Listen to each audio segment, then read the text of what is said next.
Bismillahir Rahmanir Rahim. I'm your host Salim Akhtar Malik on Observation Post channel. On this channel, I discuss with you issues of national and international importance, defense and security matters, as well as important events from military history. You can interact with me by giving your views and comments, which are very important to me because these help me in fine tuning my talks, which I upload in the form of videos. So you can also interact with me at my Twitter address, which is at SalimAkhtar53. All these videos are uploaded simultaneously on YouTube, Twitter, and Facebook. In this session, I'll be talking to you about how Israel steals technology, precisely the military technology, where it not only steals blueprints and technological know-how about various weapon systems, but also steals the military platforms. There is a well documented history about how Israelis steal from the United States, and this has been recorded in one of the books written by a rogue Mossad agent, Peter Ostrovsky. He had written in his book by way of deception as to how Israelis are allowed by the Americans to steal various types of military technologies from the American companies while the American administration as well as the companies look the other way. To give you examples from comparatively recent history, Israelis hijacked in December 1969 5 missile boats from a French shipyard and took them to Israel, where they were inducted into the Israeli army, that is the Israeli Navy. So this was in 69. A year earlier, that is in 1968, the Israeli Secret Service Mossad launched an operation in which the Israelis hijacked a ship on the high seas. The ship was loaded with 200 tons of raw uranium or yellow cake, which was used by the Israelis in their clandestine nuclear program, that is, clandestine nuclear weapons program.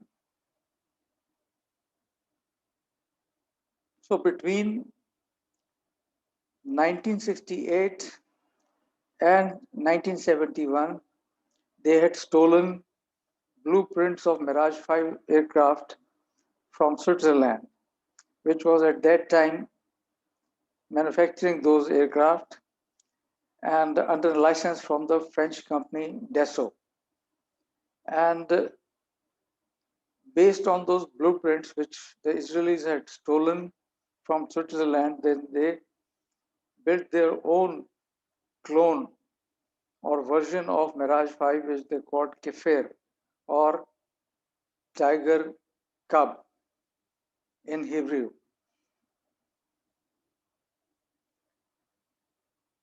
So this had been happening, and the one interesting aspect of all these thefts and stealings were, and even today the same thing happens, is that the government's concerned that the governments from whose territory the thefts and stealings have taken place, they keep mum about the covert operations launched by the Israelis to steal. They keep mum till the time the Israelis get away with the stolen information or actual military hardware or software. And when they are gone, then these governments, they raise hue and cry. And these are mostly the European governments. They raise hue and cry and thereafter shed crocodile tears and pretend as if they didn't know what was happening under their very nose.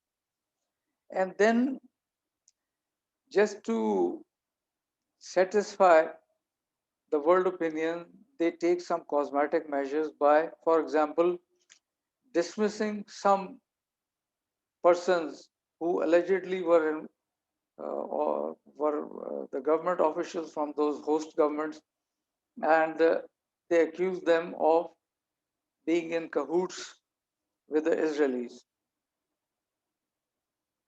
So I'll give you the details of how Israelis conducted a robbery or a hijacking of 5 missile boats which were under construction for the Israeli Navy at the Cherbourg shipyard, which is on the English Channel coast.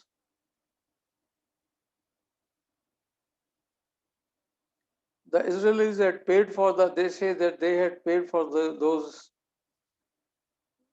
missile boats or missile ships, but then they were embargoed by the French government and they took away those missile boats or missile ships under the very nose of the French authorities. This started in 1960 when the Israeli Navy realized that they will have to phase out their aging World War II warships, that is the surface ships, in case they wanted to win a future war with the Arabs, a war which was already looming large on the horizon. So they constituted a think tank or a working group which contemplated upon the parameters of the future naval platform for the Israeli army. And that was to be a light missile ship, which they called a missile boat, fitted with sea to sea and sea to shore missiles, an anti aircraft defense system, electronic warfare, and electronic countermeasure suites, and torpedoes for anti submarine warfare. It was like a light frigate. So they also concluded that at that time, that is during the 1960s, early 1960s, they were not in a position to construct such type of a naval platform within Israel itself, because at that time they lacked the military technology, expertise, as well as the infrastructure to construct such a platform. So the Israeli Navy recommended to its government that the intended platforms be constructed at the French shipyard at Cherbourg, which I said is located on the English Channel coast. So in 1965, orders were given for construction of 12 such missile ships. Those were the heydays of Israeli-French military cooperation. Those were the golden days of their cooperation. And the construction of the missile ships proceeded smoothly.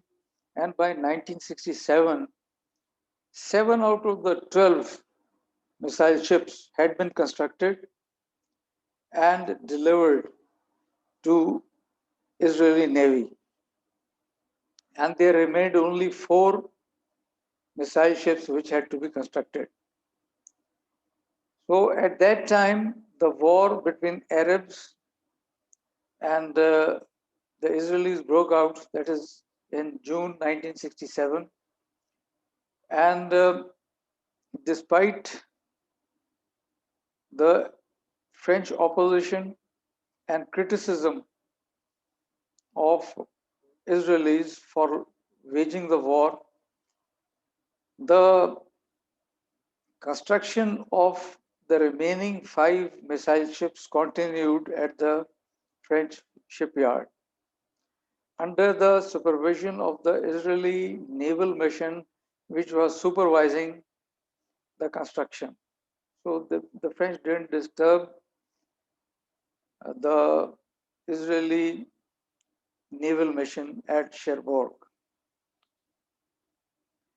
Then came the 1968 Israeli commando operation launched at the Beirut International Airport, where the Israeli commandos destroyed quite a number of civilian aircraft parked on the runways and at the apron. And the Israelis alleged that the commando raid was carried out in retaliation to Palestine Liberation Organization's operations which it was carrying out against Israel from the Lebanese soil.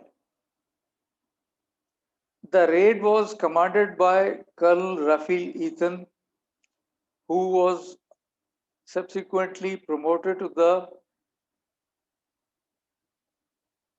rank of general and was made the chief of staff of the Israeli army. So, as a consequence of the Israeli commando raid at Beirut airport, President Charles de Gaulle, who was then the president of France, imposed an embargo on military supplies or military equipment to Israel. However, maintaining its duplicity, France allowed the construction of the remaining 5 missile ships at the French shipyard to be continue, as well as allowed the Israeli naval mission, which was supervising the construction, to remain at Cherbourg and continue supervising the construction. So the embargo was laid also on the delivery of 50 Mirage 5 aircraft, which were ordered by the Israeli government or Israeli Air Force prior to 1965, 1967 war, but whose delivery was stopped as a result of the embargo which France placed on Israel in 1968 as a measure of retaliation or punishment for the Israeli commando raid on Beirut International Airport.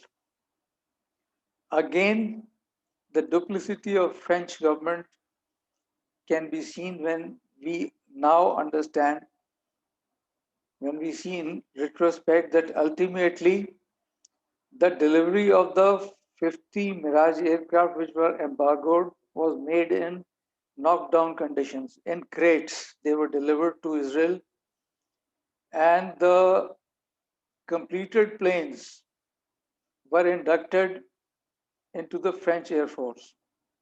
The completed aircraft which were not delivered and which were embargoed were given under the control of the French Air Force, and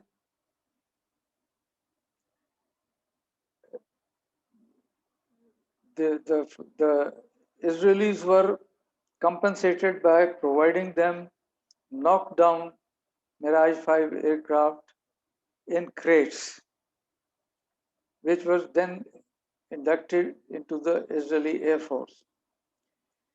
So, as a result of the embargo, the 5 remaining missile ships could not be delivered openly to Israel. And then again, a drama was enacted where the Israelis hijacked those 5 embargoed naval platforms, that is, the missile ships from Cherbourg. And this was done on the Christmas Eve of 1969. So, to maintain the pretense of innocence, it was stated that the Israelis had maintained secrecy. They provisioned the missile ships which were going to be hijacked. They provisioned them with fuel and food for 7 days, but they did it in bits and pieces so as not to attract attention of the French authorities. However, it was a put up show, and the French knew what was going to happen. So, on the Christmas Eve of 1969, 2 hours after midnight, the Israelis escaped with the 5 embargoed missile ships, and the French, they feigned ignorance, and the matter was reported not before 12 hours. That is, it was 12 hours after the Israelis had made their escape with the 5 embargoed missile ships when the world was told through a French journalist who had reported the absence of the missile boats or the missile ships from the Cherbourg port, and the information was leaked to BBC. Now I'll tell you the route which the Israelis followed. They left the Cherbourg port, which I said is located on the English Channel coast, and thereafter they navigated along the Spanish coast because it was a light missile ship which could not go into deep waters. So they maintained the route close to the Spanish sea coast, and thereafter they entered the Mediterranean Sea at Gibraltar, that is at the Strait of Gibraltar. Now, Gibraltar is under the British control,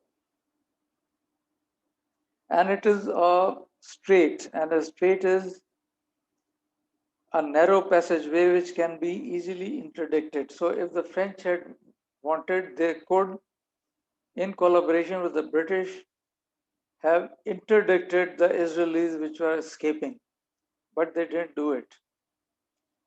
And thereafter, the Israelis, that is the flotilla of hijacked